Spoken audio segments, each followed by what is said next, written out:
The famous Ha Bay, named as a World Heritage Site, but is it all it's hyped up to be? Or are there better areas? And will spending more on a luxury 5-star cruise actually enhance the experience? Right, so first things first, let's state the obvious.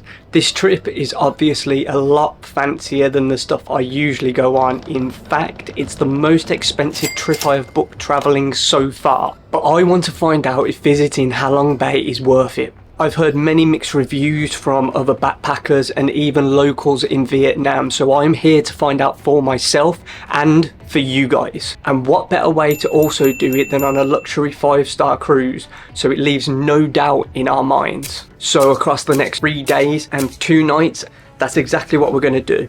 We're going to join in the activities and see what the cruise has to offer to see if this is actually worth the hype. Let's find out.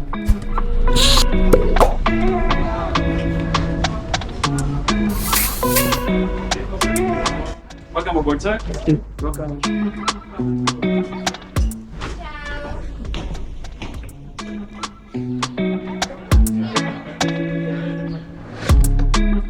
You sort of run bruises when you come in, wave and you come on board.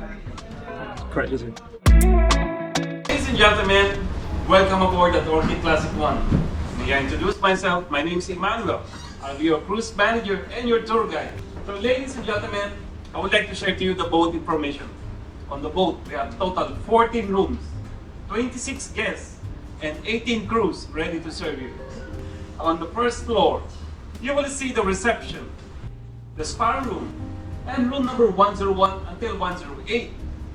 And on the second floor, you will see our jacuzzi outside, our restaurant, and room number 201 to 206 located at the back of the main boat. And on the third floor, you will see the captain's cabin, sky bar, where we celebrate our happy hour, and the sun deck to view the Ha Bay, the Cha Bao area, and the Lan Ha Bay.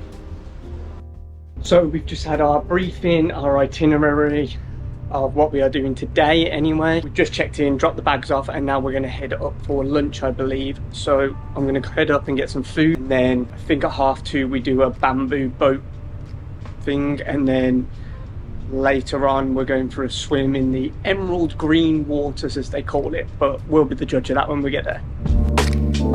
So I just come back from the lunch that we had at the restaurant area, and with everything that's happened so far with all of this is way too fancy for me.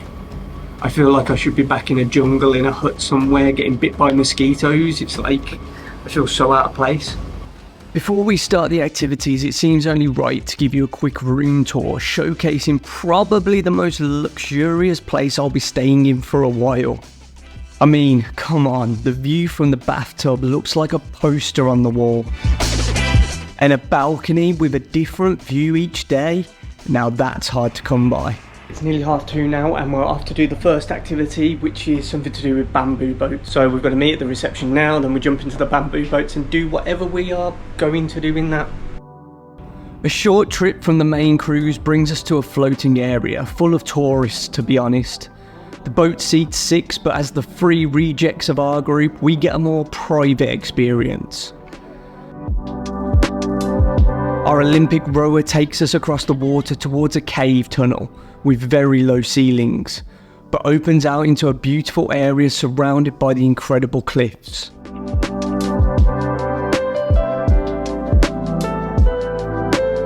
But it's short-lived. After taking in the views briefly, we swing back around and head back through the cave towards the floating dock. Literally was around a 30-minute trip maximum. Beautiful scenery, but very short and not a huge area to explore. But we do have more activities across the days, so we can head back to the main cruise ship to see what is next on the agenda. Cool bit is, once we've got back to the actual boat, you're greeted with welcome drinks. I think this is a lemon tea. Tastes really nice anyway, so that's a bonus. The cruise ship is now anchored and we're able to go for a swim, so we can go to the back of the boat and have a swim around this area. This area is actually Lan Ha Bay. So this is where I was recommended to come by some of the local Vietnamese people, because apparently Ha Long Bay is a lot more touristy now. I've heard some good and bad things about it. It is a World Heritage Site, so it's meant to be very beautiful, but I've also heard some bad things about it, which when we get to them sort of areas, we'll have a look at. I'll explain to you what I've heard and we'll see. They were right. The water is an emerald green colour. This being Lan Ha Bay as well. It is a bit quieter. There's still quite a few boats behind me, but I've heard this is the quieter area. So yeah, it'll be interesting to see what it's like when we actually go to the main parts of Ha Long Bay. If we go through that area, I'm not sure with the itinerary what it all is. So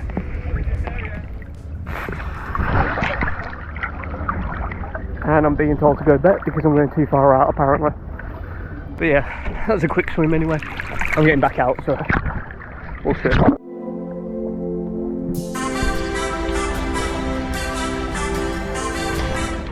As the evening approaches, we all ventured to the top deck to watch a cooking demonstration, with a few giving it a go themselves. After our actual dinner, a few of the guests went to try their hand at catching some squid, with no luck, so went back for a more guaranteed happy hour at the bar.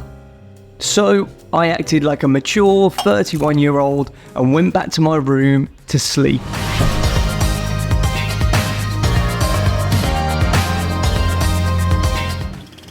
Good morning everybody, day 2 of the cruise, and it's about 6 o'clock in the morning, and the views this morning outside of the balcony look absolutely stunning.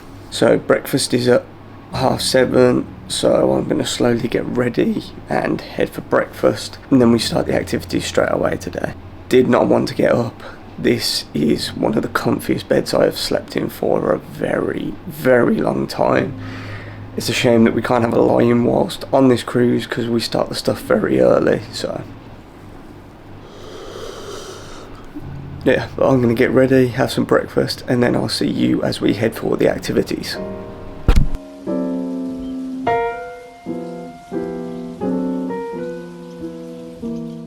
So we've just stopped and anchored down to do our first activity of the day, which is cycle to the Viet Village. It's very warm out there. I mean, it's not the hottest it's been since I've been in Vietnam, but cycling in heat, I reckon I'm going to be sweating by the end of this. Let's see how knackering it is, and let's see how much we're sweating by the time we come back, or is it going to be a nice easy ride? I have no idea. Let's go! Well behind the pack now, so let's try and catch up and hope the brakes work a little bit. Bike's rickety as hell. It's so long since I've ridden a bike. I did a little bit of it last year in a local park near where I live with my brother, who is a million times better on bikes than me, going over all this rough terrain, and it was a struggle to even remember how to ride it at that point. Let's hope the brakes work now.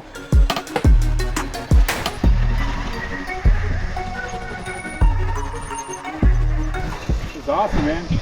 Good. One gear is not very helpful with the hills, but yeah, I got it. And I was like, I thought this must be an electric bike.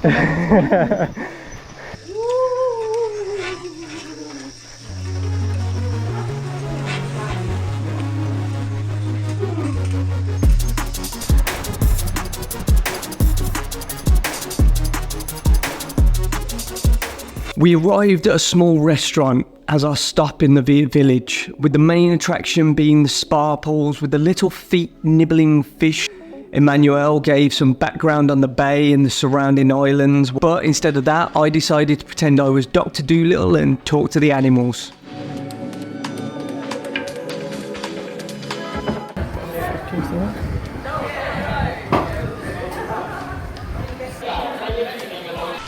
Okay, sir, or you want to use this one? Oh, it's okay, I'll survive. Sure.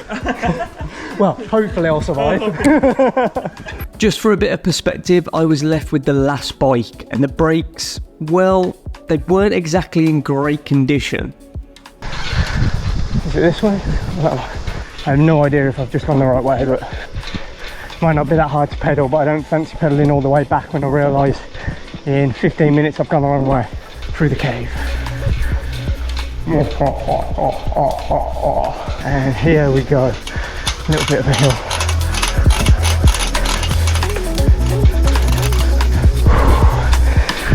That definitely got the legs burning a bit more. By the way, I have no brakes. As I made it back safely, feeling like Evel Knievel, I handed the Harley in and we went back to the main cruise once again. Thank you. So we just got back from doing the bike ride to the Viet Village. It was a really cool bike ride. There were 4 jars of different wines that they'd kind of fermented, or however you make that sort of wine stuff. There was a snake one that looked like, I think it was a snake one, a gecko one, a rice wine, and I can't remember what he said the other one was. But obviously I don't drink, so I couldn't try it. If it was a snake something that wasn't alcohol, then I definitely would have liked to have tried it, because that would have been pretty cool. At 2 o'clock we go to a certain area and we do some swimming, kayaking. I don't know what the kayaking is going to be like there, whether you can go through caves and stuff or if it's just in the open water, we'll see. So I just wanted to show you outside. We're anchored down at the moment at the place that we are going to do kayaking or swimming. Definitely rather do kayaking in this sort of situation. So this is the bad part of what I heard about, like Halong and stuff like that. I'll just show you, you'll see. So unfortunately, as you can see, there's just absolute crap in the water. It's litter and gunk and all other stuff there. That's probably come out the bottom of the boats, people have chucked overboard, some stuff's probably floated in from the sea and stuff, and it's horrible, it spoils it.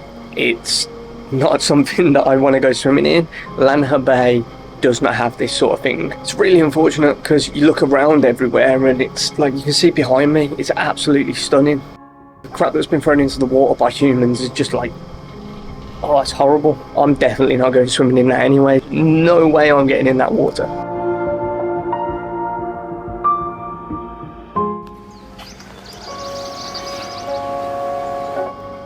So I've decided to skip the kayaking. They're going kayaking and swimming now for about an hour. But I've been sitting out here since lunch and all I keep seeing go past is litter after litter after litter. I'm definitely not swimming in this water because I'll end up coming out with like 3 extra toes or something. And to be fair, I've done kayaking in many places now. It seems to be the go-to activity that people throw on the itinerary for stuff, which is amazing. But personally, in my opinion, I've done it in more beautiful places, like doing it in Khao Sok in Thailand and Krabi, and then doing it in Kampot in Cambodia were stunning, and different scenery around there and stuff like that. But the other reason is I had a thought, so because I'm not that bothered about doing this, why don't I go and get in the jacuzzi while everyone else is doing this activity? I'm doing this for an hour, so we might as well walk up and have a look, and hopefully the jacuzzi's free. Perfect. And just as I thought, no one's here. Bubbles. Good moment. No problem. No problem. Thank you. I think he was trying to turn me into a soup. I said to the guy that come out, I said, "You have bubbles?" He said, "Soup." Okay. Here we go.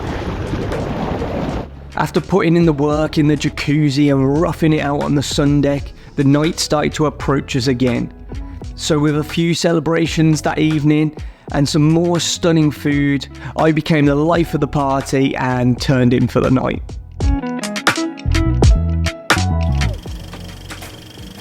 It's the final day and we started our last activity very early on the island of Katba to visit one of the caves.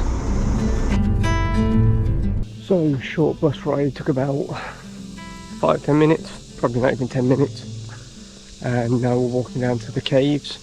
Joined up with some other couple of groups. I think because we're all on the same bus, we just do it all together anyway. So yeah, we've only got about just under an hour. So let's see what this is like and see how long it takes. Right, so I've turned the cap round not to look cool. I'm doing it because I can't see properly, so it stops me from banging my head. Now, everyone else has gone around that way. The guide said there's a cave around this way, but it does get a lot darker, honestly. Absolutely pointless. So yeah, there's like one open main area and then everything else is like little pockets that you just go into. Nothing special. So it's pretty all much of a muchness. It's a very crowded place. I think all the cruises are turning up at the exact same time, and there's not places to pass each other by. Everywhere you go into that they tell you to look is kind of like a little blocked off area. I mean, it's nature. It's beautiful to look at. It's just with other caves that you've been to and that, you've seen big ones on a grand scale, and you can do different stuff in there and stuff like that as well. So short stop back on the bus. Yeah. So that was literally the quickest stop I've ever. We've been in the cave for about 20 minutes. 20 minutes is a very short time, but it's not like we spent longer in there because we'd seen it in under 20 minutes anyway. Right back on the bus, back to the boat, get packed, and then virtually heading back, and that's day 3 over. So, is Ha Long Bay worth it? Well, not quite. I fully recommend you book your tour to Lan Ha Bay, which is predominantly where this cruise was. We just passed through Ha Long once or twice, but Lan Ha Bay was so much more beautiful, less touristy, and of course spotlessly clean. The activities were okay, not my sort of thing. I prefer more adventure based, but there's only so much you can do on a cruise. But the cruise ship itself, I definitely recommend. Spending a couple of nights in pure luxury with amazing staff, views and exquisite food fully enhanced the experience, and I am so happy I did this.